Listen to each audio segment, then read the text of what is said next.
இந்த நாளின் தியானத்துக்காக நம்ம தெரிந்து கொண்டிருக்கிற தலைப்பு கண்களை திறந்த பார்வையின்மை அப்படின்னு.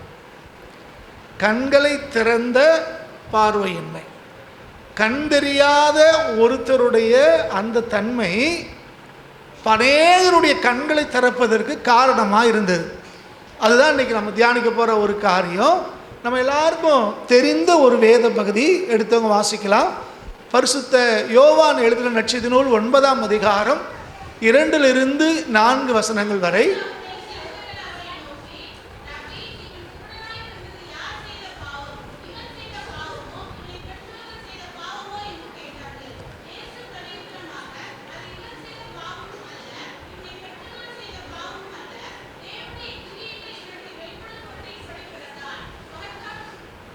வாசிங்க.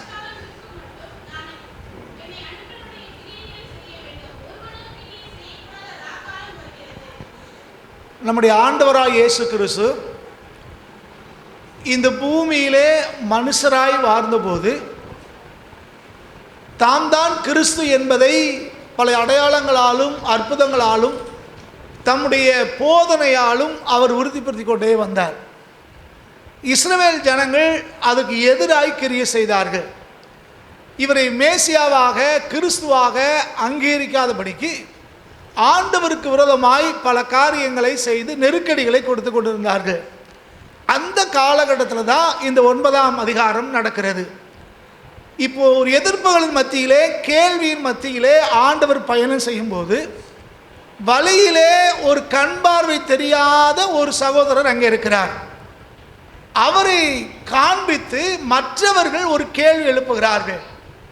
என்ன கேள்வினா, இவர் இப்படி கண் பார்வை தெரியாமல் இருக்காரு, இதுக்கு காரணம் இவர் செய்த பாவமா அல்லது இவங்க பெற்றோர் செய்த பாவமா அப்படின்னு ஒரு கேள்வியை கேட்குறாங்க.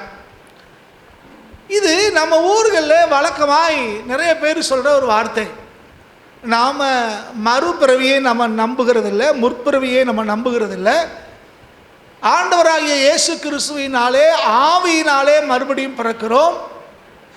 தாயின் வயிற்றிலே முதல் முறை பிறக்கிறோம், 2வது பரிசுத்த ஆவியினாலே மறுபடி பிறக்கிறோம் என்று சொல்லுகிறோம். இதை தவிர்த்து ஒரு மனுஷனுக்கு மரணமும் அதன் பின்பு நியாய தீர்ப்பும் தான் இருக்கிறது என்று வேதம் நமக்கு போதிக்கிறது.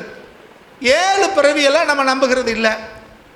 இப்போ இவங்க என்ன கேட்குறாங்க, இவர் பிறக்கும் போதே கண் பார்வை இல்லாத பிறந்திருந்தாருன்னா இவர் செய்த பாவம் சொல்ல முடியாது, அப்படி தானே? அப்படியே முற்பதியில் செஞ்ச பாவமா அப்படின்னு கேள்வி வரும். ஆனாலும் இப்போ என்ன கேட்குறாங்கன்னா, இவர் இப்படி பிறந்ததற்கு காரணம் இவர் செஞ்ச பாவமா அல்லது இவங்க பெற்றோர் செய்த பாவத்தினாலே இவர் இப்படி பிறந்தாரா என்று ஒரு கேள்வியை கேட்குறார்கள். இன்னைக்கு நம்ம ஊரில் நம்ம என்ன செய்கிறோன்னா, சில பேருக்கு இப்படிப்பட்ட குறைவுகள் இருக்கிறது, சரீரத்தில் பலவீனங்கள் அல்லது ஒரு குறைவுகள் இருக்கிறது, அல்லது சில நஷ்டங்கள் கஷ்டங்கள் வழியாய் கடந்து போகிறாங்க, அவங்க வாழ்க்கையில் ஒரு மாற்றம் இல்லை, ஜெபிக்கிற காரியம் நடக்கலை, உலக பிரகாரமான நன்மைகள் இல்லை, ஆசீர்வாதம் இல்லை அப்படின்னா பொதுவாக நம்ம ஊர்களில் சொல்கிறது, அவன் என்ன பாவம் செஞ்சானோ, அவன் குடும்பத்தார் என்ன பாவம் செஞ்சாங்களோ அப்படின்னு சொல்லுவாங்க. கிறிஸ்தவ வட்டாரத்திலேயே ஒரு குரூப் இருக்காங்க, பைபிளை ஒழுங்காக படிக்காத ஒரு குரூப். அவங்க என்ன சொல்லுவாங்கன்னா, உங்கள் தாத்தா பாவம் உங்களை பிடிக்குது அப்படிம்பா. பார்த்துருக்கீங்களா? அதுலேயும் செவம் பண்ணி வேற சொல்லுவாங்க. செவம் பண்ணி முற்பிதாக்கள் செய்த பாவம் அந்த ஆவியை உங்களை விடாமல் துரத்துக்கிட்டே வருதும்பாங்க. இப்படி தான் நிறைய பேர் சொல்கிறாங்க. இது எல்லாமே வேதத்துக்கு முரணான ஒன்று. இப்படி தான் அன்றைக்கி ஆண்டவர்கிட்டையும் கேட்டாங்க, இது யார் செஞ்ச பாவம், எதனாலே இவங்களுக்கு இந்த பிரச்சனை அப்படின்னு கேட்குறாங்க. பார்வை இல்லாத இந்த மனுஷனை காட்டி இவர் பார்வை இல்லாததற்கு காரணம் என்ன அப்படின்னு கேட்குறாங்க. இதுக்கு ஆண்டவர் சொல்கிறாரு, இதுக்கு காரணம் இவன் செய்த, இந்த பார்வை இல்லாமல் இருக்கிறாரு, இவர் செய்த பாவமும் அல்ல, இவனை பெற்றவர்கள் செய்த பாவமும் அல்ல. ஆண்டவர் ஒரே வார்த்தை சொல்லிட்டாரு, அப்படிலாம் கிடையாது, இவன் செய்த பாவமும் இல்லை, இவங்க பெற்றவங்க செஞ்ச பாவமும் இல்லை. அப்போது ஒன்று புரிந்து கொள்ளுங்க, ஒருத்தர் வாழ்க்கையிலே ஒரு குறைச்சல் இருக்குன்னா எல்லாத்துக்கும் காரணம் நம்ம செய்கிற பாவம் மட்டும் இல்லை. குறைச்சலுக்கு பல காரணங்கள் இருக்கிறது. சில நேரங்களிலே பிசாசு நமக்கு எதிராய் கிரியை செய்து சில காரியங்களை செய்கிறான். சில நேரங்களில் சத்துருக்கள் செய்கிறார்கள், சில நேரங்களிலே நம்மளுடைய பலவீனங்களும் நம்முடைய பாவங்களும் காரணமாக இருக்கலாம். ஆனால் சரீரத்தில் ஒரு பிறந்தது இப்படி பிறந்துட்டாங்க அல்லது இப்படி ஒரு காரியம் நடக்குது அப்படின்னா உடனே இவங்க பாவம், இவங்க அம்மா அப்பா செஞ்ச பாவம் அப்படின்னு சொல்லிடக்கூடாது. இங்கே ஆண்டவர் சொல்கிறாரு, இவருடைய பிறந்ததுக்கு இவர் செய்த பாவமும் இல்லை, இவங்க பெற்றோர் செய்த பாவம் அல்ல அப்படின்னு சொல்லிட்டு அடுத்து சொல்கிறாரு பாருங்க, தேவனுடைய கிரியைகள் இவனிடத்தில் வெளிப்படும் பொருட்டு இப்படி பிறந்தான் அப்படிங்கிறார். தேவனுடைய கிரியைகள் இவனிடத்தில் வெளிப்படும் பொருட்டு இப்படி பிறந்தான். அப்போ என்ன சொல்ல வர்றாரு ஆண்டவர்? நீங்கள் நினைக்கிறீங்க நீங்கள் இவன் செய்த பாவமோ இவன் பெற்றோர் செய்த பாவமோன்னு சொல்கிறீங்க. இவன் செய்த பாவமும் இல்லை, இவன் பெற்றோர் செய்த பாவமும் இல்லை. இவன் இப்படி பிறந்திருக்கிறபடினாலே இவன் இடத்துல தேவனுடைய கிரியைகள் வெளிப்படும் அப்படின்னு சொல்கிறார். அப்போ ஒரு மனுஷனுடைய சரீரத்தில் ஒரு குறைவு இருக்குன்னா, ஒரு மனுஷனுடைய வாழ்க்கையில் தீமை இருக்குன்னா, ஒரு மனுஷனுக்கு வியாதியோ வேதனையோ வருதுன்னா அவங்க செய்த பாவம் மட்டும் காரணம் இல்லை, தேவனுடைய கிரியை அவங்க வாழ்க்கையில் வெளிப்படத்தக்கதாக தேவன் இதை செய்கிறார். வேறு வார்த்தையில் சொல்லணும்னா, இன்னைக்கு உண்டாகிற குறைச்சல்கள் இருக்கு, சரீர பலவீனங்கள் இருக்கு, இதில் ஆண்டவர் கிரியை செய்து அவர்களை சுகமாக்கி அவங்க வாழ்க்கையிலே அதிசயத்தை அற்புதத்தை நடப்பித்து அவர்களை ஆண்டவருடைய நாமம் மகிமைப்படும்படியாய் உயர்த்தி வைக்கிறதுக்கு தான் இந்த காரியங்கள்லாம் நடக்குதுன்னு ஆண்டவர் சொல்கிறார். எத்தனை பேருக்கு புரியுது?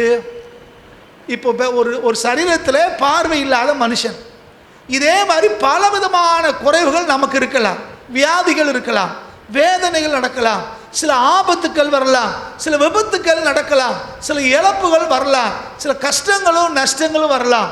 இதுக்கு எல்லாம் காரணம் இவங்க தான் அப்படின்னு குற்றம் சொல்லி முற்ற குத்தக்கூடாது. மாறாக தேவன் அந்த காரியத்தில் இடைப்பட்டு வெளிப்பட்டு தேவனுடைய கிரியை வெளிப்பட முடியும், தேவனுடைய அதிசயங்கள் அற்புதங்கள் நடக்க முடியுங்கிறதுனால ஒரு அற்புதம் நடக்கத்தக்கதாய் தேவன் இதை செய்தார்னு சொல்றார். வசனம் புரியுதா? அப்போ இன்னைக்கு நமக்கு ஒரு குறைச்சல் இருக்கு அல்லது இன்னொருத்தங்களுக்கு குறைச்சல் இருக்குன்னா, ஆண்டவரே இவங்க வாழ்க்கையில இடைப்படுங்க, கிரியை செய்யுங்க, இவங்க வாழ்க்கையை மாத்துங்கன்னு நம்ம ஜெபம் பண்ணலாம்.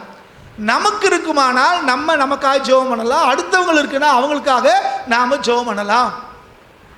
நல்லா இருக்கிறோன்னு நினைக்கிறவங்க நம்ம போல இல்லாத மற்றவங்களை அவன் பாவம் செஞ்சிட்டான், அவன் தப்பு செஞ்சிட்டான் அப்படின்னு சொல்லக்கூடாதுங்கிறதுக்காகவே இந்த இடத்துல தேவன் இதை எழுதி வைக்கிறார்.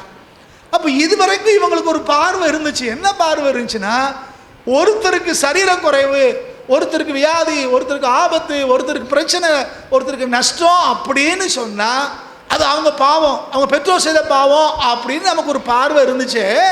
அந்த பார்வையை மாற்றினது தான் இந்த பார்வை இல்லாத மனுஷனுடைய வாழ்க்கையிலே நடந்த ஒரு சம்பவம்.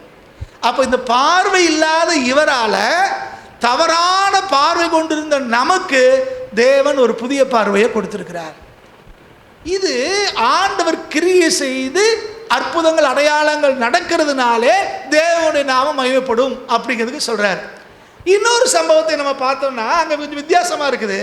2 கொரிந்தியர் 12ஆம் அதிகாரம் 8-9 வாசிங்க.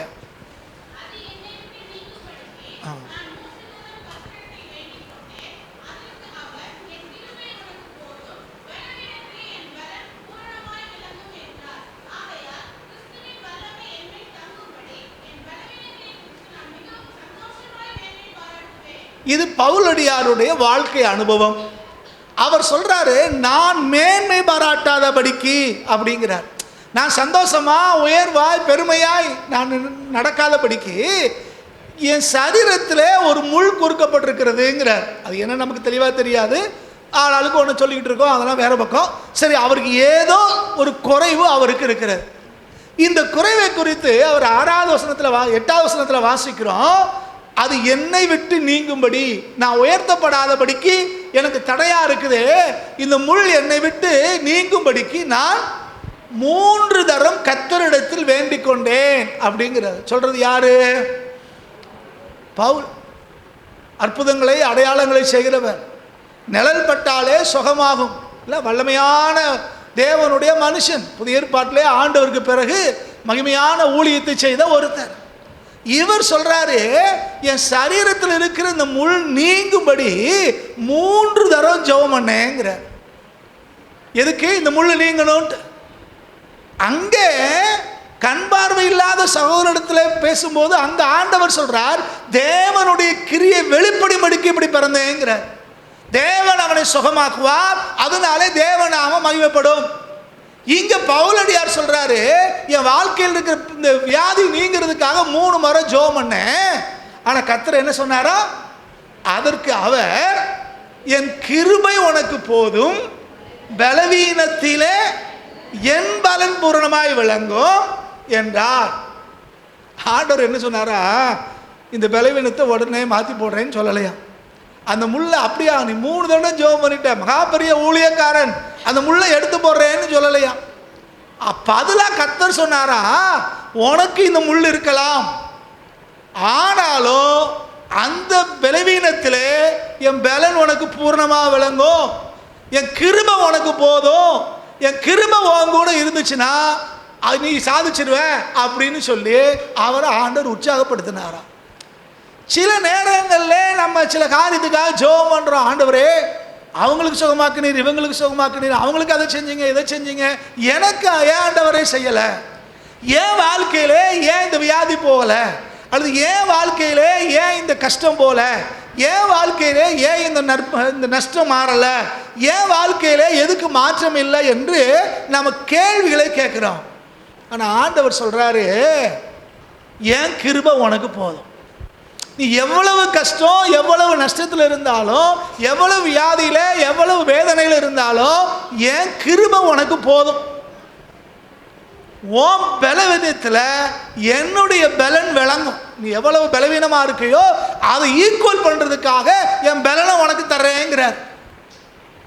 சொல்லிட்டு அடுத்து சொல்கிறாரு பாருங்க, ஆகையால் கிறிஸ்துவின் வல்லமை என் மேல் தங்கும்படி. எனது அந்த பலம், இந்த பலவீனத்திலே தூக்கி நிறுத்துகிற பலன், இந்த குறைவிலே என்னை சரிப்படுத்துகிற அந்த கிருபை, இந்த வேதனை நாட்களில் கடந்து வரக்கூடிய அந்த வல்லமை இருக்கு, அது என் மேலே தங்கும்படி என் பலவீனங்களை குறித்து நான் மிகவும் சந்தோஷமாய் மேன்மை பாராட்டுகிறேன் அப்படிங்கிறார்.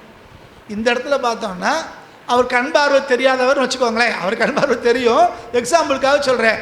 அப்படின்னா எனக்கு கண் பார்வை தெரியாததுனால நான் ஆண்டவர்கிட்ட 3 தடவை ஜெபம் பண்ணேன், ஆனால் கர்த்தர் எனக்கு என்ன சொல்லிட்டாரு, என் கிருபை உனக்கு போதும்னு சொல்லிட்டாரு, என் பலவீனத்திலே உன்னுடைய பலன் பூர்ணமாக விளங்கும்னு சொல்லியிருக்கிறாரு. அதனால எனக்கு வியாதி சுகமாலனா கூட கர்த்தர் என்னை பலப்படுத்துறதுனால இந்த கண் பார்வை இல்லாத நேரத்திலேயும் தேவனுடைய வல்லமை என் மேலே தங்கி என்னை அவர் பயன்படுத்துறதுனால இந்த பலவீனத்தை நான் மிகவும் சந்தோஷமாக எண்ணி மேன்மை பாராட்டுறேங்கிறார். வசனம் புரியுதா? ஒரு இடத்துல சுகமாக்கி அவன் மூலமாய் தேவநாமம் மகிமைப்படுது. இங்கே பவுலடியார் எழுதுகிறார், என் பலவீனம் போகல, ஆனா பலவீனத்திலே அவர் என்னை பலப்படுத்துறபடினாலே நான் கர்த்தரை மேன்மை பாராட்டுவேங்கிறார். இப்போ அடிப்படையில் ஒன்று புரிஞ்சுக்கிறோம், சில பேருக்கு தேவன் மாற்றங்களை கொண்டு வருகிறார், உடனே கொண்டு வரார், வியாதிகளை போக்குகிறார், சரீர சுகத்தை தருகிறார், நஷ்டங்களை மாற்றுகிறார், கர்த்தர் தூக்கி நிறுத்தி அது மூலமாய் தேவநாமம் மகிமைப்படுது. சில இடங்களிலே அந்த பலவீனத்தினூட அந்த கஷ்டங்களோட நம்ம கடந்து போவதற்கு அவர் பலப்படுத்தி நம்மளை பயன்படுத்தி அது மூலமாக தேவநாமம் மகிமைப்படுது. நல்ல சரீரம் உள்ளவங்களாலேயே சில காரியங்களை செய்ய முடியறதில்லை, ஆனால் சரீர பலவீனம் உள்ளவர்களை கர்த்தர் பயன்படுத்துகிறாரே. பேச முடியாத எவ்வளவு பேர் இன்னைக்கு மகிமையான வாழ்க்கையை வாழ்ந்து கொண்டிருக்காங்க. கண் பார்வை தெரியாத எவ்வளவு பேர் நீ கர்த்தருக்காக கிரியை செய்து கொண்டிருக்காங்க. வியாதி உள்ள எவ்வளவு பேர் நீ ஆண்டவருக்காக சாட்சியாக ஜீவிக்க முடியுது. நடக்க முடியாதவங்க எவ்வளவு பேர் கர்த்தருக்காக மகிமையாக காரியங்களை செய்கிறாங்க. அதனால எந்த சூழ்நிலையாக இருந்தாலும் தேவன் நம்மை நடத்துகிறபடினாலே நம்ம கர்த்தருக்குள்ளாக ஆண்டவருக்குள்ள சந்தோஷப்படணும். இதுக்காக கண்டிப்பாக எல்லாரும் வியாதியாக இருங்க அப்படிலாம் சொல்லலை, நல்லா புரிந்து கொள்ளணும். பலவீனத்தை குறித்து 2 காரியங்களை பார்க்குறோம். ஒன்று, பார்வையற்றோருக்கு தேவன் சுகம் கொடுத்து அது மூலமாக தேவநாமம் மையப்படும். இன்னொன்று, அந்த பலவீனத்திலேயே தேவன் நம்மளை பலப்படுத்தி தொடர்ச்சியாய் நம்மளை மேன்மைப்படுத்துகிறார். அதனால ஒருத்தங்களுக்கு ஒரு பலவீனம் வந்துருச்சு, ஒரு வியாதி வந்துருச்சு, அல்லது ஒரு சரீரத்தில் ஒரு சேலஞ்ச் இருக்கு அப்படிங்கிறதுனால இவங்க பாவம் செஞ்சுட்டாங்க, இவங்க ஆண்டவர் விட்டு போயிட்டாங்க அப்படின்னு சொல்லிடக்கூடாது. தேவனுடைய நாமம் மகிமைப்படும்படி இந்த 2 விதமாய் தேவனால நம்மளை பயன்படுத்த முடியும். இன்னைக்கு கொஞ்சம் யோசிச்சு பாருங்க. இப்போ இந்த வேத வசனங்களின்படி நம்ம பார்த்தோம்னா, இதுவரைக்கும் நமக்குள்ள இருந்த பார்வைக்கும் இந்த பார்வையற்ற இந்த மனுஷன் மூலமாகவும் பவுலுடைய அனுபவத்தின் மூலமாக பார்த்தோம்னா நம்ம பார்வை தலைகீழ மாற வேண்டியதாக இருக்குது. பெரும்பாலான நம்முடைய மக்கள் சொல்கிற ஒரு காரியம் என்ன, விசுவாச மக்கள் சொல்கிற காரியம் என்ன, நல்ல ஆரோக்கியமாக இருந்துட்டா அவன் கர்த்தருக்குள்ள நல்லா இருக்காங்க, சுகவீனமாக இருந்தால் கர்த்தருக்குள்ள இல்லை, ஏதோ பாவம் செஞ்சுட்டாங்க அப்படிங்கிற மாதிரி நம்ம பேசுகிறோம். ஆனால் கர்த்தர் சொல்கிறார் அப்படி இல்லை. கர்த்தருடைய இங்கே ரொம்ப அழகாக பவுல் எழுதுகிறார் பாருங்க, என் பலவீனங்களை குறித்து நான் மிகவும் சந்தோஷமாய் மேன்மை பாராட்டுவேன்கிறார். மேன்மை பாராட்டுவாராம். ஏன்னா கர்த்தர் அந்த பலவீனத்தில் கூட இருந்து அவர் நடத்துகிறார். இந்த யாக்கோபு அவர் எழுதும்போது 1ஆம் அதிகாரத்தில் அவர் சொல்கிறாரு, பலவிதமான சோதனைகளில் அகப்படும் போது அப்படின்னு ஆரம்பிக்கிறார். அப்படி தானே? அந்த வசனத்தை வாசிங்க. நீங்கள் சகோதரரே, நீங்கள் பலவிதமான சோதனைகள் அகப்படும் போது, அந்த வசனம் எப்படி முடியுது? சந்தோஷமாய் எண்ணுங்கள்ங்கிறார். பலவிதமான சோதனைகளில் அகப்படும் போது என்ன செய்யணுமா? சந்தோஷமாக இருங்க. சோதனை பிசாசு கொண்டு வரான், நெருக்கம் வருது அப்படின்னா, ஏன் எனக்கு சோதனை வருது, ஏன் எனக்கு நெருக்கம் வருது அப்படின்னு சோர்ந்து போயிடாம பின்வாங்கிடாம கர்த்தருக்குள்ள சந்தோஷப்படுங்கிறார். நீங்கள் நம்ம அப்படிலாம் இருக்கோம், அவ்வளோதான், ஆண்டவர்கிட்டே போயிடுறோம். ஒரு சோதனை வரும்போது, ஒரு பிரச்சனை வரும்போது கர்த்தரை விட்டே கொஞ்சம் பேர் போயிடுறோம், கொஞ்சம் பேர் அமைதி ஆயிடுறோம். ஏன் எனக்கு இதெல்லாம் நடக்குது, அமைதி ஆயிடும். ஆனால் வேத வசனம் சொல்லுது, உங்களுக்கு நெருக்கம் வருதா, சோதனை வருதா, பலவீனம் வருதா, போராட்டம் வருதா, சந்தோஷப்படுங்க. அதில் கர்த்தருடைய நாமம் மகிமைப்படுற அளவுக்கு தேவன் உங்களை பயன்படுத்த முடியும், உங்களை உயர்த்த முடியும் அப்படிங்கிறார். ஒரு அண்ணன் சொன்னார், கிராமத்திலிருந்து வந்தவர், 4 வருஷம் இன்ஜினியரிங் படிக்கிறார். படிக்கும்போது அவரால் ஒழுங்காக பாஸ் பண்ணவே முடியலையா. அவர் சொல்கிறாரு, ஃபைனல் இயருக்கு வரும்போது தான் ஆண்டவர் அவர் ஏற்றுக்கொண்டாராம். அந்த ஒரு வருஷத்தில் நான் எல்லாத்தையும் பாஸ் பண்ணிட்டேன், அது மட்டும் இல்லை ஃபஸ்ட் கிளாஸ் வாங்கி கரெக்டாக 60% வாங்கி நான் வெளியே வந்துட்டேன் அப்படின்னார். அவர் சொல்கிறது என்னென்னா, நான் சாதாரணமாக எல்லாரையும் மாதிரி படிச்சிருந்தேன்னா கூட எனக்கு பெருசாக தெரியாது, ஆனால் நான் பெயிலாகி வந்தேன் பார்த்தீங்களா, இந்த கர்த்தரை அறிஞ்சது பிறகு தெய்வீக ஞானத்தில் கர்த்தரை என்ன 60% வாங்க வச்ச உடனே எனக்குள்ள அளவறியாத சந்தோஷம். அந்த பலவீனம் வரப்போய், அந்த தோல்வி வரப்போய் கர்த்தர் எவ்வளவு என்ன உயர்த்தினாங்கிறத கண்டுபிடிச்சிட்டேன் அப்படிங்கிறார். தேவன் என் மேலே எவ்வளோ அனுபவிச்சாருங்கிறது எனக்கு அப்போ தான் தெரியுதுங்கிறார். சில நேரங்களில் நமக்கு தேவன் செய்கிற கிரியைகளை நம்ம புரிந்து கொள்ள முடியறதில்லை. சுகமாய் பலமாய் நல்லா இருக்கிறோம் புரியறதில்லை. ஹாஸ்பிட்டலுக்கு ஒரு நாள் போய் பாருங்கள், எப்படிப்பட்ட ஆளுக்கெல்லாம் அங்கே வர்றாங்க, எப்படிப்பட்ட வியாதியெல்லாம் அங்கே வருது. கர்த்தர் உங்களை என்னையும் சுகத்தோட பலத்தோடு வச்சுருக்கிறாருன்னா நம்ம எவ்வளவு பாக்கியவான்கள். தேவன் நம்ம கூட இருந்து எவ்வளவு நம்ம எல்லாம் அன்பாக இருந்து நம்மளை எவ்வளவு ஆச்சரியமாக நடத்திட்டு இருக்காருன்னு தெரியும். அப்போ இன்னைக்கு நம்ம ஒன்றை புரிந்து கொள்ளணும், குறைவுகளுக்கு காரணம் நம்முடைய பாவங்கள் என்று சொல்லி ஒருபோதும் அடுத்தவங்களை குற்றம் சாட்டாமல் அல்லது நம்மளை குற்றம் சாட்டாமல் கர்த்தர் அதில் இடைப்பட்டு நம்மளை மாற்றுவார், நம்ம வாழ்க்கையிலே ஒரு மேன்மையை கொண்டு வாருங்கிற விசுவாசத்தோடும் நம்பிக்கையோடும் நம்ம இருந்தோம்னா நம்ம வாழ்க்கையிலே தேவன் பெரிய காரியங்களை செய்வார். வசனம் புரியுதா? அப்போ அடிப்படையில் ஒன்றை புரிஞ்சுக்கொள்ளணும், சில நேரங்களில் ஆண்டவர் நமது பலவீனத்தை, வியாதியை, கஷ்டங்களை மாற்றி அவர் மகிமைப்படுகிறார். சில நேரங்களில் நமது பலவீனத்தினூடே, நம்முடைய வியாதியினூடே, நம்முடைய கஷ்டங்களினூடே அவர் நம்மை பலப்படுத்தி பலப்படுத்தி அவர் மகிமைப்படுகிறார். ஆகவே வியாதியை குறித்து, பாவத்தை குறித்து, நஷ்டங்களை குறித்து பேசும்போது மற்ற மனுஷங்களுடைய அனுமானங்களைப் போல நாம் அனுமானம் செய்யக்கூடாது. அது தவறான ஒன்று. நமக்கு ஒரு புதிய பார்வை நமக்கு தேவை. புதிய பார்வை நமக்கு தேவை. இப்போ இன்னொரு பகுதியை வாசிங்க. பரிசுத்த லூக்கா எழுதின நற்செய்தி நூல் 13ஆம் அதிகாரம் முதல் 5 வசனங்களை வாசிக்கலாம்.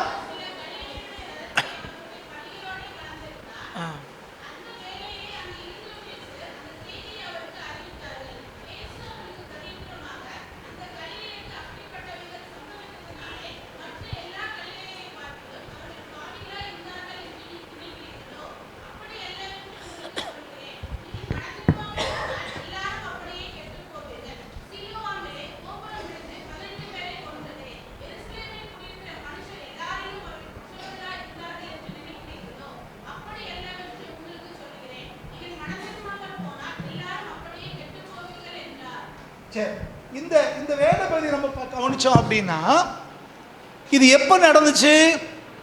ஆண்டவர் ஊருக்குள்ள வர்றார். அப்போ அவருடைய சீஷர்கள் ஆண்டவர் அழைச்சு அங்கே நடந்த ஒரு செய்தியை சொல்லுகிறார்கள். என்ன செய்தி அப்படின்னா, அன்னைக்கு இருந்த பிலாத்து ஆளுநர் தேவ ஆலயத்திலே பலிபீடத்திலே பலி செலுத்துகிற மற்ற மிருகங்களோட பலி செலுத்துகிற மற்ற மிருகத்தினுடைய இரத்தத்தோட இந்த கலிலேயராகிய மனுஷரை கொன்று அவங்க இரத்தத்தையும் இவங்களோட கலக்கிறார். புரியும்னு நினைக்கிறேன் இல்லையா? பலிபீடத்தில் ஏழைகளாக இருந்தால் அன்னைக்கு 2 புறாவை கொண்டு போய் பலி செலுத்துவாங்க. கொஞ்சம் வசதியானவங்க ஆட்டையோ மாட்டையோ பலி செலுத்துவாங்க. இது நமக்கு தெரியும். ஆனால் இங்கே மனுஷருடைய இரத்தத்தை போய் பலியோட கலக்கிறாங்க. என்ன அர்த்தம்? தீட்டுப்படுத்துறதுக்காக, ஆலயத்தை தீட்டுப்படுத்துறதுக்காக, பலியை தீட்டுப்படுத்துறதுக்காக விதமாய் செய்கிறாங்க. இப்போ அங்கே இருந்த யூதர்கள் இதை பார்த்து ஆண்டவர் சொல்கிறாங்க. இப்போ என்ன சொல்லியிருக்கணும்? இப்படி பிலாத்து தப்பு பண்ணிட்டான், அல்லது இப்படி ஆலயத்தை தீட்டுப்படுத்திட்டாங்க அப்படின்னு தானே நார்மலாக சொல்லணும். ஆனால் இவங்க சொன்ன துணி எப்படி இருக்குன்னா, அந்த கலிலேயர் ரத்தத்தை உள்ள கலந்துட்டாங்க அப்படின்னு கலிலேயர் மேலே குற்றம் சாட்டுற மாதிரி இவங்க பேசுகிறாங்க. இதை கேட்டுட்டு ஆண்டவர் அவங்களுக்கு சொல்கிறாரு, அந்த கலிலேயருக்கு அப்படிப்பட்டவைகள் சம்பவித்ததுனாலே மற்ற எல்லா கலிலேயரை பார்க்கிலும் அவர்கள் பாவிகளாக இருக்கிறார்கள் என்று நினைக்கிறீர்களோ அப்படின்னார். நிறைய கலிலேயர் ஊருக்குள்ளே இருக்காங்க. அதில் இந்த ஒரு சில கலிலேயருடைய கொன்று அவங்க ரத்தத்தை உள்ளே கலக்கிட்டாங்க. அப்படிங்கிறதுனால இங்கே இருக்கிற மீதி கலிலேயரை விட அவங்க பெரிய பாவின்னு நினைக்கிறீங்களா அப்படின்னார். சொல்லிட்டு இப்போ அடுத்த ஒரு சம்பவத்தை சொல்கிறார். அவர் அப்படி அல்லவென்று உங்களுக்கு சொல்லுகிறேன், நீங்கள் மனம் திரும்பாமல் போனால் எல்லாரும் அப்படியே கெட்டு போவீர்கள் அப்படின்னு சொல்லிட்டு இப்போ சம்பவத்தை 4வது வசனத்தில் சொல்கிறார். சீலோவாமிலே அப்படின்னு ஆரம்பிக்கார். இந்த சீலோவாம் அன்றைக்கு இஸ்ரவேலருக்கு, குறிப்பாய் யூதர்களுக்கெல்லாம் ஒரு புனிதமான ஒரு இடம். பெதஸ்தா குளம் அன்னைக்கு புறஜாதி மக்கள் ஒரு பெருசாய் புதிதாய் ஒரு முக்கியத்துவம் கொடுத்த ஒரு இடம். ஆனால் சீலோவாம்ங்கிறது பழைய ஏற்பாட்டிலேருந்து இவங்களோட நெருக்கமான ஒரு இடம். அடிக்கடி போய் வர இடம், எல்லாருக்கும் தெரியும், முக்கியமான இடம் நினைக்கிறவங்க. இப்போ சொல்கிறாரு, நீ கலிலேயால் அப்படி நடந்துச்சுன்னு சொல்கிற, அது மனுஷன் செஞ்சா சரி, இங்கே உங்கள் சீலோவாமில் கோபுரமே இடிந்து விழுந்துச்சேங்கிறார். கோபுரம் இடிஞ்சு விழுந்து எவ்வளோ பேரை கொண்டுச்சான்? வசனத்தை கவனிக்கிறீங்களா? 18 பேரை கொன்றுச்சே அப்படிங்கிறார். அங்கே அவங்க ஒன்றா பிலாத்துக்கு ஒன்று ரத்தத்தை கலந்தான். இங்கே சீலோவாம் புனித நகரத்தில் கோபுரமே இடிஞ்சு 18 பேரை கொன்றுச்சு. அடுத்த சொல்கிற வார்த்தையை பாருங்க. 18 பேரை கொன்றது எருசலேமில் குடியிருக்கிற மனுஷர் எல்லாரிலும் அவர்கள் குற்றவாளிகளாக இருந்தார்கள் என்று நினைக்கிறீர்களோ? இந்த 18 பேரும் மற்ற இஸ்ரவேலரை காட்டிலும், எருசலேமில் வாழ்ந்தவங்களை காட்டிலும் அவங்க என்ன குத்தம் செஞ்சாங்க? அவங்க இறந்துட்டாங்க. நீ என்ன சொல்கிற அப்படின்னு கேட்குற. பதிலுக்கு பதில். சில நேரங்களில் சில காரியங்களை சொல்லும்போது அப்படியா அப்படின்னு நம்ம கேட்டோம்னா பேசுகிறாலும் அடிச்சு விட்டுக்கிட்டே இருப்பாங்க. பார்த்துருக்கீங்களா? நீங்கள் மட்டும் அப்படியான்னு கேட்டுட்டீங்கன்னா அவன் பாட்டு சொல்லுவான், எனத்தவல்லாமோ சொல்லுவான், இல்லாதெல்லாம் சொல்லுவான். நீங்கள் அப்படி இல்லையே இப்படி அப்படின்னு பதில் சொல்ல ஆரம்பிச்சிங்கன்னா அடுத்து பேச மாட்டான். இதான் இங்கே நடக்குது. குற்றம் சாட்டுறாங்க, பலியான கலிலேயர் மேலே குற்றம் சுமத்துறாங்க. ஆண்டவர் ஒன்று இங்கே கேட்குறாரு, இது எப்படி அப்படி அமைதியாயிட்டான். இப்போ ஆண்டவர் சொல்கிறாரு, அப்படி அல்லவென்று உங்களுக்கு சொல்லுகிறேன், நீங்கள் மனம் திரும்பாமற் போனால் எல்லோரும் அப்படியே கெட்டு போவீர்கள். அப்போ அங்கே கோபுரம் விழுந்தாங்க, இறந்தாங்க. இங்கே வியாதிப்பட்டு இறந்தாங்க, அவங்க அப்படி இறந்தாங்க, இப்படி இறந்தாங்க அப்படின்னு சொல்லி அவங்கள குறை சொல்லாதீங்க, அவங்கள குற்றவாளி நினைக்கிறாதீங்க. உங்களை விட அவங்க மோசமானவங்களும் இல்லை, அவங்கள விட நீங்கள் நல்லவங்களும் இல்லைங்கிற சொல்லிட்டு சொல்கிறாரு, மனம் திரும்புதல் தான் முக்கியம், வாழ்க்கை மாறணும், அதுதான் முக்கியம். அது மாறலைன்னா நீங்களும் கெட்டு போவீங்கிற. நீங்கள் நம்மளை கொஞ்சம் ஆராய்ஞ்சு பாருங்கள். சுற்றி நடக்கிற காரியங்கள்லாம் நம்ம பார்த்துட்டு என்னென்னமோ நினைக்கிறோம். நம்ம இன்னைக்கு சுகமாக இருக்கிறதுனாலே, பலமாக இருக்கிறதுனாலே, ஆரோக்கியமாக இருக்கிறபடினாலே, ஆயுளோடு இருக்கிறதுனாலே மற்றவங்கள அற்பமாக எண்ணுகிறோம். அடுத்தவங்களுக்கு ஒரு நடந்ததை தப்பாய் புரிஞ்சுக்கிறோம். ஆனால் ஆண்டவர் தெளிவாய் பேசுகிறார். ஒரு புதிய உபதேசத்தை அல்லது புதிய சிந்தனையை இங்கே ஆண்டவர் விதைக்கிறார். அவங்க பாவின்னு சொல்லாதீங்க, அவங்க பாவம் நினைக்காதீங்க, அவங்க குறைவும் நினைக்காதீங்க. நீங்களும் திருந்தலைனா, நீங்களும் சரியாகனா உங்கள் வாழ்க்கையில் இப்படித்தான் நடக்கும் அப்படின்ட்டு. இது நமக்கு ஒரு எச்சரிக்கையாக அவர் சொல்கிறார். இப்படி சொல்லிட்டு ஆண்டவர் அதோட விட்டுல இந்த பாதிக்கப்பட்டவர்களை விட நம்ம மேலானவர் அல்ல அப்படிங்கிறத உறுதிப்படுத்திட்டு அடுத்து ஒரு சம்பவத்தை அவரே சொல்றார். 6வது வசனத்திலிருந்து 9 வரைக்கும் வாசிங்க.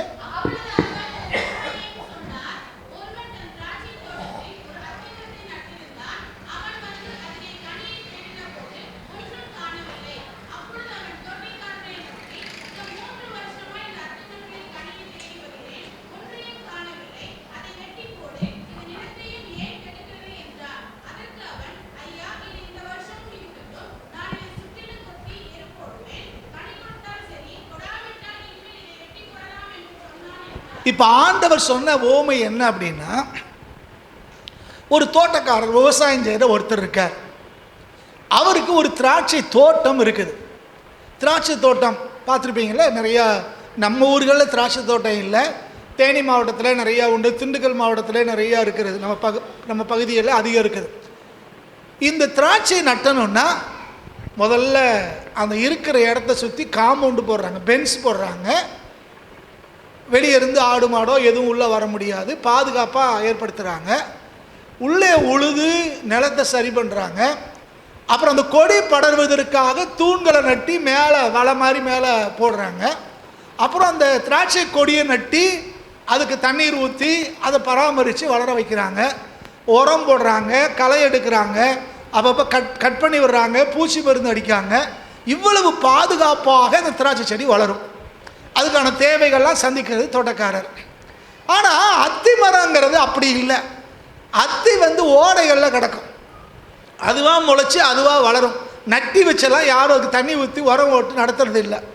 ஆனால் தோட்டக்காரர் என்ன செஞ்சாரா, இப்படி கிடக்கிற ஒரு அத்தியை கொண்டு வந்து இந்த திராட்சை தோட்டத்துக்குள்ளே நட்டி வச்சாராம். அத்தி மரத்துக்கு வாழ்வை பாருங்க, அதுக்கு தண்ணி விட்டு அதுக்கு பூச்சி மருந்து அடித்து அந்த திராட்சை தோட்டத்துக்கு என்னெல்லாம் போகுதோ அது எல்லாமே இந்த அத்திக்கும் கிடைக்குது. அப்படிப்பட்ட ஒரு வாய்ப்பை ஆண்டவர் ஏற்படுத்தி கொடுக்கிறார். யூத முறை அல்லது பைபிளுடைய முறை என்ன அப்படின்னா, இப்போ ரொம்ப விளக்கமாக சொல்கிறதுக்கு நேரம் இல்லை, மேலோட்டமாக புரிந்து கொள்றதுக்காக சொல்லிட்டு போகிறேன். இந்த பல மரங்கள் இருக்கு, அந்தந்த பருவத்தில் பழம் கொடுக்குற மரங்கள் இருக்கு இல்லையா, அந்த பருவத்தில் பழம் கொடுக்குற மரங்களில் அது முதல் முறையாய் பூ பூத்து காய்க்க ஆரம்பிச்சிச்சுன்னா அதை யாரும் பழுக்க விட மாட்டாங்க. நம்ம ஊர்களையும் தெரியும், கொய்யா மா இதெல்லாம் வந்துச்சுன்னா முதல்ல தான் ஒடிச்சு விட்ருங்கம்பாங்க. அந்த முதல் பழத்தை அவங்க பழுக்க விட மாட்டாங்க, அதை ஒடிச்சு விடுவாங்க. இல்லை முதல் பூத்துருச்சு அப்படின்னு விட்டோம்னா பழம் வந்து பெருக்காது, அது சின்ன சின்னதாக இருக்கும், அதுக்காக தான் ஒடிச்சு விடுவாங்க. 2வது முறை அது பழுக்கும்போது, அந்த அடுத்த சீசனில் அது பழுக்கும்போது அந்த பழங்களை எடுத்துகிட்டு போய் ஆண்டவருக்கு என்று ஆலயத்திலே கொடுத்து விடுவார்கள். 2வது இது. அப்போ அந்த தோட்டத்துக்காரர் எப்போ அதை விற்பார், அது எப்போ பயன்படுத்துவாருன்னா 3வது சீசனில் தான் அவருக்கு கிடைக்கும், 3வது வருஷம்தான் அவருக்கு கிடைக்கும். இப்போ பார்க்குறோம், இந்த தோட்டக்காரர் கனியை தேடி வரார்.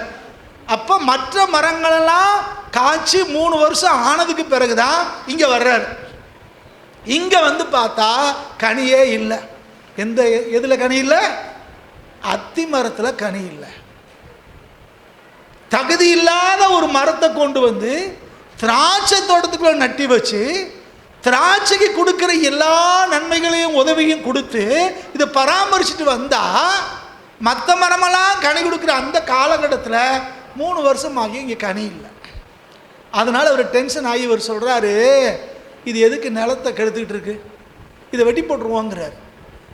இப்போ அங்கே வேலை செய்கிறவர் சொல்கிறாரு, இல்லை இன்னும் 1 வருஷம் கொடுங்க, 2025 வெட்டி போட வேண்டாம், 2026 வரைக்கும் இது இருக்கட்டும், 1 வருஷத்துக்கு எக்ஸ்ட்ரா என்ன செய்வா, இது இருக்கட்டும், இன்னும் நான் அதை சுற்றி களை எடுத்து உரம் போட்டு அதை நான் வளர்க்குறேன், அடுத்த வருஷத்தில் இது கனி கொடுக்கலன்னா, அவர் அழகாக சொல்கிறார், கனி கொடுத்தால் சரி, கனி கொடாவிட்டால் இனிமேல் இதை வெட்டி போடுவேன் அப்படின்னு சொன்னார்.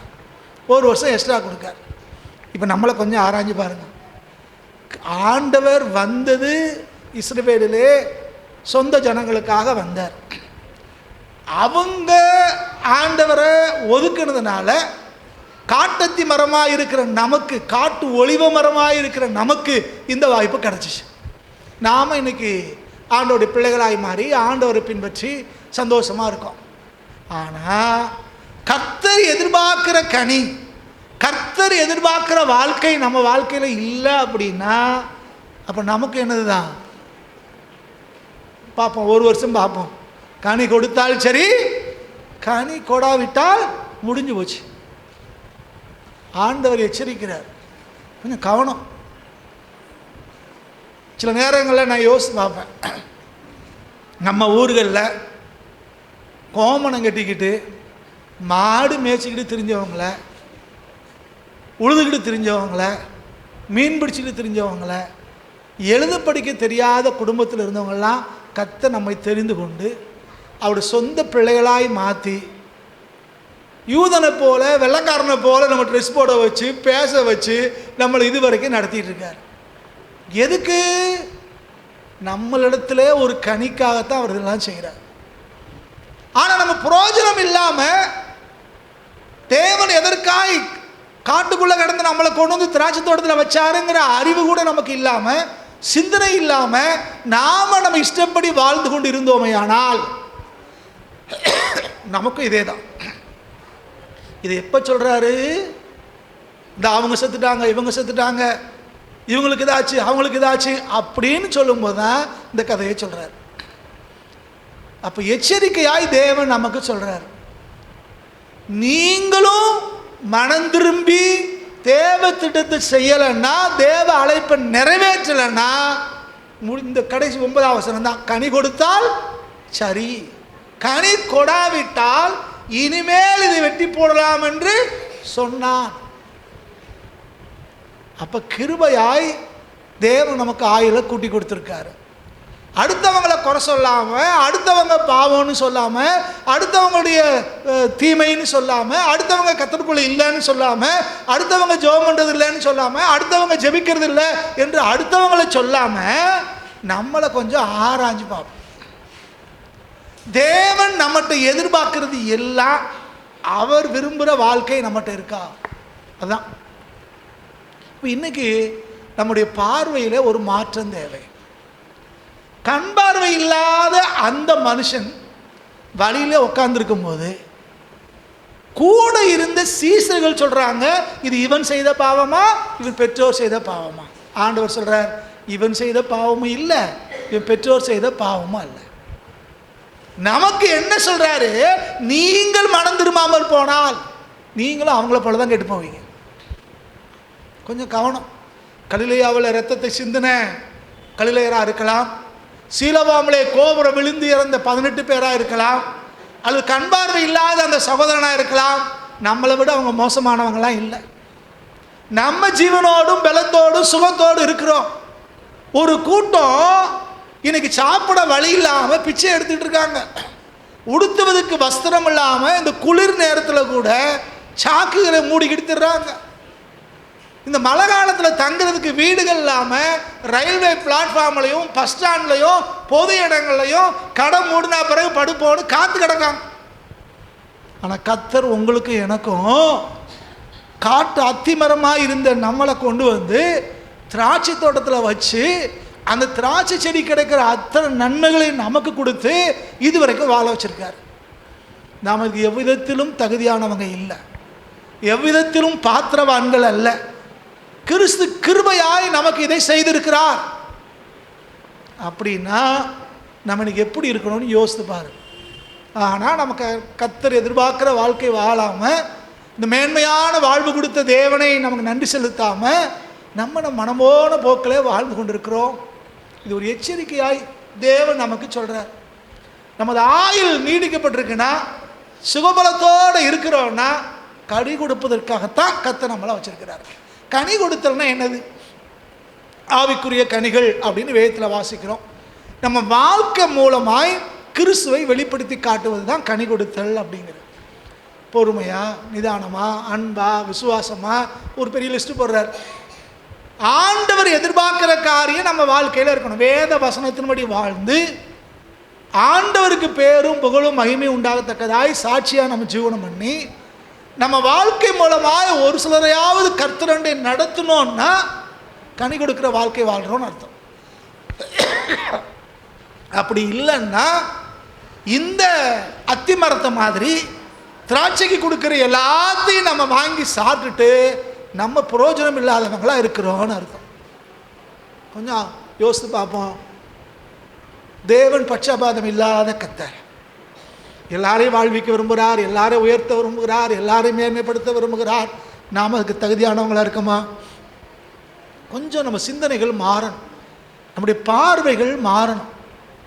ஆண்டவர் அங்கே மறுவரையறை செய்தார், ரீடிஃபைன் பண்ணார். பார்வை குறைச்சலுக்கு காரணம் என்னங்கிறத இவன் பாவம் இல்லை, இவங்க பெற்றோர் பாவமும் இல்லை, தேவனுடைய கிரியை வெளிப்படும்படிக்கு இப்படி பிறந்தான ஒரு மறுவரையறை செய்கிறார். பவுல் சொல்றாரு, எனக்கு பலவீனம் இருக்கு, நான் முற்றிலும் பலவான் அல்ல, நான் ஆண்டவர்கிட்ட பலவீனம் நீங்கன்னு கேட்டா என் கிருபை உனக்கு போதுங்கிறார். சில பேர் சொல்லுவாங்க, அம்மாமார் சொல்லுவாங்க, பாஸ்டர் எதுக்கு தான் இந்த ஆளை கல்யாணம் பண்ணேன்னு தெரியல, ஒரே போராட்டமாக இருக்கு. நேற்று ஒரு சின்ன வீடியோ கிளிப்பிங் பார்த்தேன். அதில் ஒருத்தர் சொல்கிறாரு, சில பேருக்கு பொருளாதார பிரச்சனை, சில பேருக்கு பொருந்தாத தாரத்தாலே பிரச்சனைங்கிறார். ஆண்களுக்கு பிரச்சனை, 2 பிரச்சனையா. ஒன்று என்ன பிரச்சனை? பொருளாதார பிரச்சனை. 2வது பிரச்சனை என்னது? பொருந்தாத தாரத்தாலே பிரச்சனை. நான் கல்லூரியில் படிக்கிற நாட்களில் மூத்த அண்ணமார் எங்கள் பேராசிரியர்கள்லாம் எங்களுக்கு சொல்கிற அட்வைஸ் என்னென்னா, டேய் பாடத்தில் பயிலானாலும் அடுத்த விட பாஸ் பண்ணி போடலாம், வேலை ஒரு வேலை போச்சுன்னா அடுத்த வேலையை பார்த்துக்கிடலாம், குடும்ப வாழ்க்கை அப்படி இல்லைடா அப்படிமாய். அதனால் இப்போ வாழ்க்கையே மாற்றுறது டேர்னிங் பாயிண்ட் மேரேஜ் தான். அதனால் சரியான ஆளை பார்த்து கல்யாணம் பண்ணணும். காலம் கடக்குன்னு யோசிக்காதீங்க. தவறான ஆளை கல்யாணம் பண்ணிட்டீங்க, வாழ்க்கையே நாசமாக போயிருந்தா பார்த்துக்கோங்க. திரும்ப திரும்ப சொல்லுவான். அதில் ஒரு அண்ணன் சொல்லுவார், உனக்கு மனைவி கிடைப்பா, உங்கள் அம்மா அப்பாவுக்கு மருமக கிடைப்பாளா அப்படின்னு கேட்பார். உனக்கு யார் கிடைப்பா? மனைவி கிடைச்சிருவா. ஆனால் உங்கள் அம்மா அப்பாவுக்கு மருமக கிடைப்பாளா? உன் பிள்ளைகளுக்கு அம்மா கிடைப்பாங்களா? 35 வருஷங்களுக்கு முன்னால் சொன்னது எனக்கு இன்னும் அப்படியே ஞாபகம் இருக்குது. இங்கே நம்ம என்ன நினைக்கிறோம்? இஷ்டப்படி எதையாவது ஒன்று செய்கிறது. சரி, இப்படி நடந்துருச்சுன்னா ஐயாமார் அவமாரி ஜெப குறிப்பு சொல்லுவாங்க, பாஸ்டர் என்ன செய்யுதுன்னே தெரியல, இப்போ போய் ஆண்டவரே உடனே இவங்களை டைவர்ஸ் பண்ணுங்கன்னு ஜெபம் பண்ண முடியாது. இந்த மாதிரி காரியங்களில் தேவன் உடனே மாற்றத்தை கொண்டு வரதில்லை, உடனே ஆக்ஷன் எடுக்கிறது இல்லை. இங்கே ஆண்டவர் என்ன செய்கிறார் அப்படின்னு பார்த்தீங்கன்னா, தெளிவாக சொல்கிறாரு, நீ கல்யாணம் பண்ணிட்டீல, என் கிருபை உனக்கு போதும். கடைசி வரைக்கும் யார் தான் இருப்பா? இவங்களோட தான் இருந்து ஆகணும். என் கிருபை உனக்கு போதும். உன் பலவீனத்தில் என்ன பலவீனம்? திட்டு காற்றுல விழுது, சகிக்க முடியல, எதுக்கு எடுத்தாலும் குறை, முறைச்சி பார்க்குறாங்க, ஒன்றும் சொல்ல முடியல. சில நேரங்களில் வெளியே சொல்ல முடியாமல் கொஞ்சம் பேர் கஷ்டப்படுறது, ஐயோ இப்படி ஆகிப்போச்சே அப்படின்னு. வேதம் சொல்லுது, உன்னுடைய பலவீனத்தில் என்னுடைய பலன் பூரணமாக வளரும். அப்போ இதில் நம்ம மாற முடியாது, இதில் நம்ம வெளியேற முடியாது, இது எனக்கு வேண்டான்னு சொல்ல முடியாது.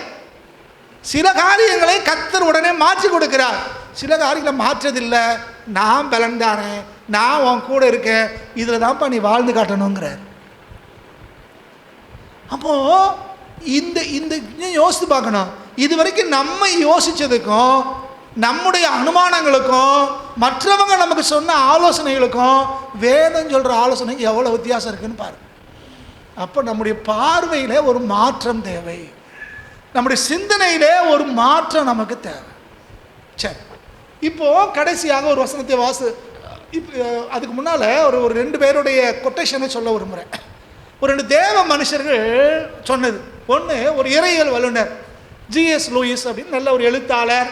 அவர் உபத்திரவத்தின் பிரச்சனை அல்லது வேதனையின் ஊடே அப்படின்னு ஒரு புத்தகம் இருக்குது, ப்ராப்ளம் ஆஃப் பெயின் அப்படின்னு. அதில் அவர் சொல்கிறாரு, நாம் சந்தோஷமாக இருக்கும்போது ஆண்டவர் முணுமுணுப்பாராம். நம்ம சந்தோஷமாக எல்லாருக்கே அப்படின்னு ஒரு மாதிரியா பெருமையாக இருந்தோன்னா கர்த்தர் சத்தம் நமக்கு எப்படி தான் கேட்கும்? ஆண்டவர் முணுமுணுக்கிற மாதிரி இருக்குமா. சாதாரணமாக நம்ம இருந்தோம் அப்படின்னா, ஒரு மனசாட்சியோட சாந்தரமாக ஒரு வாரம் இருக்கிறோம் அப்படின்னா, ஆண்டவர் பேசுறது நம்ம காத்துல விழும். ஆண்டவர் பேசுவார். ரொம்ப சந்தோஷமாக இருந்தால் முணுமுணுப்பார், சாதாரணமாக இருந்தால் பேசுவார். ஆனால் வேதனையோடு இருந்தோன்னு இருக்கிற காலத்தில் கர்த்தர் சத்தம் போடுவாராம், ஷவுட் பண்ணுவாராம், சத்தம் போடுவாராம். புரியுதா உங்களுக்கு? கர்த்தர் சில நேரங்களில் நம்ம வேதனையோடு கடந்து போகும்போது அவர் சத்தமாய் பேசுகிற ஆண்டவர். இன்னொருத்தர் சொல்கிறாரு, ரோஜர்னு ஒருத்தர் சொல்கிறாரு, ஒரு மனுஷன் உபத்திரவத்தின் பள்ளியில் தான் அவருடைய விசுவாசத்தை கற்றுக்கொள்ள முடியுங்கிறார். உபத்திரவத்தின் வழியாய் நீங்கள் நானும் கடந்து போகிறோம்னா அதுதான் விசுவாசத்தை கற்றுக்கொள்வதற்கான சிறந்த இடம். ஒரு முறை ஒரு வெளிநாட்டு போதகரோடு பேசிகிட்டு இருக்கும்போது அவர் ஆவுன்னு ஒரு மாதிரி பேசிகிட்டு இருந்தார். பொறுத்து பார்த்தேன், ஓவர் வந்தால் நான் சொன்னேன், இங்கே பார், உன்கிட்ட பணம் இருக்குது, எங்ககிட்ட ஊழியம் இருக்குது, உன்கிட்ட பேச்சு இருக்குது, எங்கிட்ட விசுவாசம் இருக்குன்னு அமைதியாகிட்டாந்தார். சொல்லுது புரியுதா? அவங்ககிட்ட பணம் இருக்குது, ஆனால் நம்மகிட்ட என்ன இருக்குது? ஊழியம் இருக்குது. அவன்கிட்ட பேச்சு இருக்குது, நம்மகிட்ட தான் உண்மையான விசுவாசம் இருக்குது. எந்த வெள்ளைக்காரனோ நம்ம விசுவாசத்துக்கு ஈடாக இல்லை, புரிந்து கொள்ளுங்க. எந்த மேற்கத்திய நாட்டுக்காரனோ நம்ம அளவுக்கு ஊழியங்களை செஞ்சதும் இல்லை, செய்ய போகிறதும் இல்லை. கர்த்தர் உங்களை என்னையும் அந்த அளவு தெரிந்து கொண்டு உயர்த்தி வச்சிருக்கிறார். ஸோ அப்போ நம்ம வாழ்க்கையில் நீங்கள் ஒன்று புரிந்து கொள்ளணும். ரோமர் 8ஆம் அதிகாரம் 28வது வசனத்தில் அதே பவுலடியார் இங்கே சொல்லுகிறாரு, அன்றியும் அவருடைய தீர்மானத்தின்படி அழைக்கப்பட்டவர்களாய் தேவனிடத்தில் அன்பு கூறுகிறவர்களுக்கு சகலமும் நன்மைக்கு எதுவாக நடக்கிறது. அப்போ என்ன நடந்தாலும் சரி, பலவீனமோ பலமோ, வியாதியோ வேதனையோ, வெற்றியோ தோல்வியோ, இல்லை சரீர பலவீனங்களோ, எதுவாக இருந்தாலும் சரி, ஆண்டவர் நம்மளை தெரிந்து கொண்டு இருக்கிறார், அழைச்சிருக்கிறாருன்னா, நம்ம ஆண்டவரிடத்துல அன்பு கூறுகிறோம்னா நம்ம வாழ்க்கையில் நடக்கிறது எல்லாமே நன்மைக்கு தான் நடக்கும். தீமைகள் வந்தாலும் தீமைகளை அவர் நன்மையாய் மாற்றுகிறவர். இந்த கண்பார்வை இல்லாத காரியத்தை, பவுலுடைய பலவீனத்தையே அவர் மேன்மையாய் மாற்ற முடியுமானால், இன்னைக்கு உங்களுக்கு இருக்கிற பிரச்சனைகளையும் எனக்கு இருக்கிற பிரச்சனையை மாற்றுகிறது அவருக்கு எவ்வளவு லேசான காரியம். அப்போ நம்ம வாழ்க்கையில் எது நடந்தாலும் சரி, அது நன்மைக்கு எதுவாய்த்தான் தேவன் நடப்பிக்கிறார். அதனால் ஒருபோதும் குறைச்சல்களை, இயலாமைகளை, நம்முடைய தோல்விகளை, நஷ்டங்களை, நம்முடைய பலவீனங்களை, வியாதிகளை நினச்சி சோர்ந்து போயிடாம கர்த்தர் சகலத்தை நன்மையாய் மாற்றுவாருங்கிற ஒரு நம்பிக்கை தேவை. பல முறை நான் உங்களுக்கு சொல்லியிருக்கிற ஞாபகம் இருக்குது. ஏமி கார்மைக்கேல் ஒரு அம்மையார் டோனாவூரில் இருந்தாங்க, களக்காடு பகுதியில். மகிமையான ஊழியங்களை செய்தவர்கள். அவங்களுடைய ஊழியத்தில் 2 முக்கியமான காரியம் என்னென்னா, 2-3 காரியத்தை நான் சொல்ல விரும்புகிறேன். ஒன்று, பெண் குழந்தைகள் பிறந்துட்டா அன்றைக்கி தேரில் கொண்டு போட்டுருவாங்களாம். ஊர் தேர் ஓடும்போது போடுவாங்க. அதை தடுத்து நிறுத்தி அந்த பிள்ளைகளை எடுத்து வளர்த்து ஆளாக்கியவர் அவர்கள். 2வது காரியம், இன்னைக்கு கன்னியாகுமரி திருநெல்வேலி மாவட்டங்களில் பல இன மக்கள் பெண்கள் மேலாடை போடுறாங்கன்னா அது காரணம் அந்த அம்மா தான். அந்த அந்த நாட்களில் பெண்கள் நாயர்களை தவிர, உயர் ஜாதின்னு சொல்கிறவங்கள தவிர யாரும் மேலாடை உடுத்தக்கூடாதுன்னு இந்த காலகட்டத்தில் அதை மாற்றியவர்கள் இவர்கள். இதே மாதிரி தான் செம்புலிங்கம் படிச்சிருப்போம்ல, செம்புலிங்கம். அந்த செம்புலிங்கங்கிற பெரிய ஒரு ரவுடியாக நினைக்கப்பட்ட ஒரு மனுஷனை ஆண்டவருக்குள்ள நடத்தி மிகப்பெரியாய் சாட்சியாய் மாற்றினவங்க இந்த அம்மா தான். சொல்லிகிட்டே போகலாம். அப்படிப்பட்ட அந்த மகிமையான ஊழியத்தை செஞ்ச அந்த அம்மா நம்முடைய கடைசி வைசராய் மவுண்ட் பேட்டன் பிரபுக்கு நெருங்கின சொந்தமாக. அவங்க வெளியே காட்டிக்காமல் அருமையான ஊழியங்களை செஞ்சாங்க. திடீரென்று அவங்க பலவீனப்பட்டு அவங்களால எழுந்து உட்கார முடியாது, நடக்க முடியாது, படுத்தே இருந்தாங்க. அந்த படுத்திருக்கிற காலத்தில் தான் நிறைய புத்தகங்களை, சரித்திரங்களை அவங்க எழுதினாங்க. அந்த புத்தகங்களை அவங்க எழுதுகிறாங்க. நான் ஓடி ஆடி ஊழியம் செய்ய போது எனக்கு வாசிப்பதற்கோ எழுதுவதற்கோ நேரம் இல்லை. இவ படுத்த படுக்கையாகிட்டேன், என்னால் நடக்க முடியாது. ஆனால் கர்த்தருக்காக மகிமையான ஊழியத்தை இப்போ செய்து கொண்டிருக்கிறேன். நாங்கள் எதை புஸ்தகங்கள் எழுதி தள்ளுறாங்க. அவங்க சொல்கிறாங்க, நம்ம என்ன நினச்சிருப்போம், எவ்வளோ பெரிய ஊழியக்காரி இப்படி வியாதியில் விழுந்துட்டாலே, இப்படி படுத்துட்டாங்களே, ஏன் ஆண்டவர் கைவிட்டார், அல்லது இவங்க என்ன தப்பு செஞ்சாங்க, இப்படி தான் நம்ம பேசுவோம். ஆனால் அந்த அம்மா எழுதுகிறாங்க, இந்த படுக்கையிலையும் நான் நிறையா புஸ்தகங்களை எழுதுகிறேன். இந்த படுக்கையில் இருக்க போய் தான் நான் இவ்வளோ புஸ்தகங்களை எழுதுகிறேங்க. அப்போ என்ன நடந்தாலும் சரி, தேவன் அதை நன்மையாய் மாற்றுகிறவ. எது நடந்தாலும் கர்த்தர் நமக்கு நன்மையானதை மாத்திரம் அனுமதிக்கிற கர்த்தர். அந்த விசுவாசம் நம்பிக்கை நமக்குள்ளே இருந்துச்சுன்னா நம்ம ஒருபோதும் சோர்ந்து போக போகிறது இல்லை. நம்முடைய பலவீனத்தின் மூலமாய், நம்முடைய பிரச்சனை மூலமாய், நம்முடைய கஷ்டங்கள் மூலமாய் தேவ நாமம் மகிமைப்படும். நம்முடைய பலவீனத்தினூடே கர்த்தருக்காக நம்ம கிரியை செய்ய முடியும். நம்ம நெருக்கங்களோட கர்த்தருக்காக எழுந்து நிற்க முடியும். அது கர்த்தருடைய கருத்தில் நம்ம அர்ப்பணிப்போம். ஆண்டவரே, எங்கள் சிந்தனையை மாற்றுங்க ஐயா, எங்கள் பார்வையை மாற்றுங்க. பார்வை இல்லாத ஒரு மனுஷனை குறித்து நீங்கள் சொல்லிக் கொடுத்து அநேகருக்கு ஒரு புதிய பார்வையை கொடுத்தது போல எங்கள் சிந்தனையை மாற்றுங்கன்னு ஆண்டவர்கிட்ட கேட்போம். நம்முடைய எண்ணங்களை மாற்றுவோம், நம்ம விசுவாசத்தை தேவன் மேலே வைப்போம். கர்த்தர் வருகிற நாட்களில் நம்ம வாழ்க்கையிலையும் தேவன் நாம மகிமைப்படும்படியாய் சகலத்தையும் செய்து முடிக்க கர்த்தர் உதவி செய்வார். ஜெபமனுமா எல்லாரும் கர்த்தரை முகத்தை நோக்கி பார்ப்போம். நம்முடைய தேவன் மாறாதவர், அவருடைய வார்த்தைகள் மாறாதது. இங்கே நம்ம வாழ்க்கையில் கர்த்தர் இடைப்பட்டு எல்லாவற்றையும் மாற்றி அமைக்க விரும்புகிறார். ஒருவேளை நாம பலவீனத்தில் இருப்போம்னா, நாம சுகவீனத்தில் இருப்போம்னா, நமக்குள்ள ஏதோ ஒரு குறைபாடு இருக்குன்னா, அல்லது நமக்கு கஷ்டம் நஷ்டம் இருக்குன்னா, அடுத்தவங்க நம்மளை பார்த்து ஏதோ பாவம் செஞ்சிட்டான், ஏதோ ஒரு குறை இருக்குது அப்படின்னு சொன்னால் கூட கர்த்தர் அதையெல்லாம் பார்த்துக்கிடுவாருங்கிற விசுவாசம் நமக்குள்ளே உண்டாகட்டும். தேவன் எல்லாவற்றையும் மாற்றுகிறவர். நம்ம அடுத்தவங்களை அற்பமாக எண்ணாமல், குறையாக எண்ணாமல், கர்த்தர் நமக்கு சுகம் பலம் ஆரோக்கியத்தை கொடுத்துருக்கிறாரு, நமக்கு ஒரு ஆயுளை நீட்டி கொடுத்துருக்கிறாருன்னா அதுக்கு ஒரு நோக்கம் இருக்கிறது. நீங்கள் நானும் கனி கொடுக்கிறவளாகி மாற வேண்டும். பலவீனத்தோடு இருக்கிறவங்க, நம்மளை விட்டு கடந்து போனவங்க, நம்மளை விட மோசமானவங்களும் இல்லை, நம்ம அவங்கள விட நல்லவங்களும் இல்லை. கர்த்தர் நம்முடைய வாழ்க்கையிலே ஒரு நோக்கம், ஒரு தரிசனத்தை நமக்கு கொடுத்துருக்கிறார். நம்ம வாழ்க்கையில் சில காரியத்தை நிறைவேற்றும்படி நமக்கு ஆயுளை கூட்டி கொடுத்துருக்கிறார். அது நிறைவேறத்தக்கதாய் கர்த்தருடைய கரங்களை அப்படி விட்டு கொடுப்போமா? கொஞ்சம் நேரம் கர்த்தரை எல்லாம் ஸ்தோத்திரம் பண்ணலாம். தேவன் நமக்கு ஒரு புதிய பார்வையை கொடுக்கறதுக்காய், தேவன் நமக்கு ஒரு புதிய சிந்தனையை கொடுக்கறதுக்காய் கர்த்தரை எல்லாம் அப்படி ஸ்தோத்திரிக்கலாம். ஹல்லேலூயா, ஹல்லேலூயா, ஹல்லேலூயா, ஹல்லேலூயா. Thank you Jesus. யார் அது ஒருத்தர் சத்தத்தை உயர்த்தி சுருக்கமாய் ஜெபிப்போம்.